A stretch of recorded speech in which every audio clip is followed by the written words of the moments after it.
बाबा जी की प्यारी सास संगत जी राधा स्वामी जी। संगत जी, संगत द्वारा बाबा जी से किए गए कुछ महत्वपूर्ण सवाल साझा करने जा रही हूँ। आपके मन में भी कभी ना कभी ये सवाल ज़रूर परेशान करते होंगे। आइए बड़े प्रेम से बाबा जी के जवाब सुनते हैं। एक भाई ने पूछा, बाबा जी पिछले 4 साल से मैंने सेवा ली है सेंटर में, तभी से मेरे मन में एक सवाल है।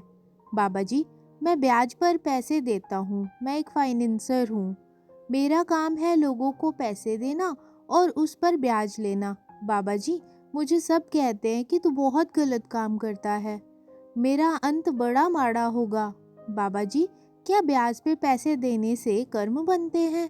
बाबा जी ने जवाब दिया, बेटा देखो, हमें समझने की ज़रूरत है।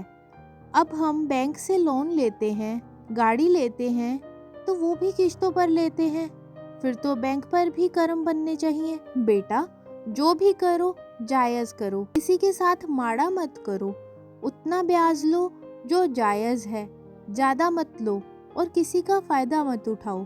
फिर इसी भाई ने दूसरा सवाल पूछा, बाबा जी आपने एक बार सत्संग में कहा था कि चाहे 1 मिनट के लिए बैठो, लेकिन बैठो ज़रूर। आपकी ऐसी कृपा हुई कि अब 2.5 घंटे तो पूरे हो जाते हैं, लेकिन अभी भी अंदर कुछ दिखाई नहीं देता। बाबा जी ने जवाब दिया, बेटा हम फिर परखों में पड़ गए। बेटा, समुद्र में एक बूंद डालोगे और कहोगे कि ये मेरी बूंद तो मीठी थी, लेकिन फिर भी समुद्र वैसा का वैसा ही है। बेटा, पता नहीं हमें कितने गरम चढ़े हुए हैं।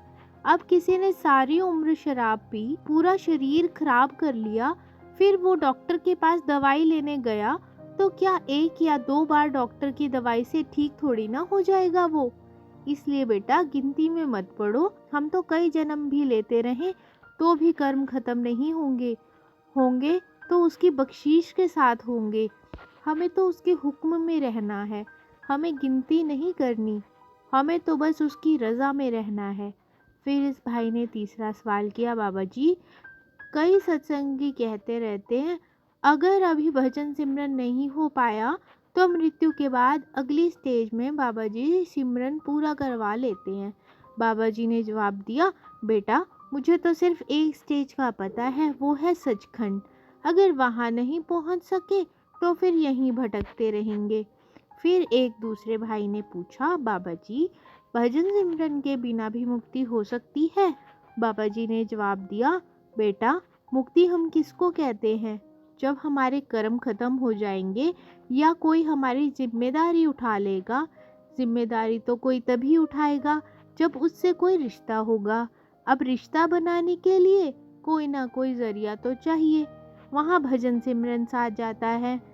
अब जब हम भजन सिमरन करते हैं उसका मकसद क्या है? मकसद ये है हम अपने आप को शब्द के साथ जोड़ें। शब्द वो ताकत है जिसने सारी सृष्टि को बनाया है। शब्द के बिना कोई हस्ती नहीं है बेटा। अब जब तक शब्द की ताकत का सहारा नहीं मिलेगा तब तक तो हम अपना भी बोझ नहीं उठा सकते, तो दूसरों का कैसे उठाएंगे?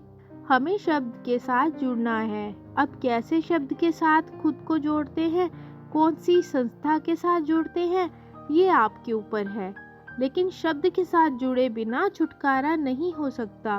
फिर इसी भाई ने पूछा, बाबा जी जिन्होंने नामदान नहीं लिया, सिमरन नहीं किया, उनका छुटकारा कैसे होगा? बाबा जी ने जवाब दिया, बेटा देखो, मैंने विनती की कि शब्द के साथ जुड़ना है। शब्द सभी के अंदर है, ये तो एक तरीका है। अब हम बच्चे को सरकारी स्कूल में पढ़ाएं या प्राइवेट स्कूल में, मकसद तो एक ही है ना, बच्चे को पढ़ाना है। तो अगर कोई अच्छा इंसान बनना चाहेगा तो मालिक उसको खुद रास्ता दिखाएगा। साथ संगत जी, उम्मीद करती हूँ कि आपको भी आपके सवालों के जवाब कुछ हद तक ज़रूर मिले होंगे। वीडियो अच्छी लगी हो तो कमेंट बॉक्स में राधा स्वामी जी ज़रूर लिखना और चैनल को सब्सक्राइब ज़रूर करिएगा। राधा स्वामी जी।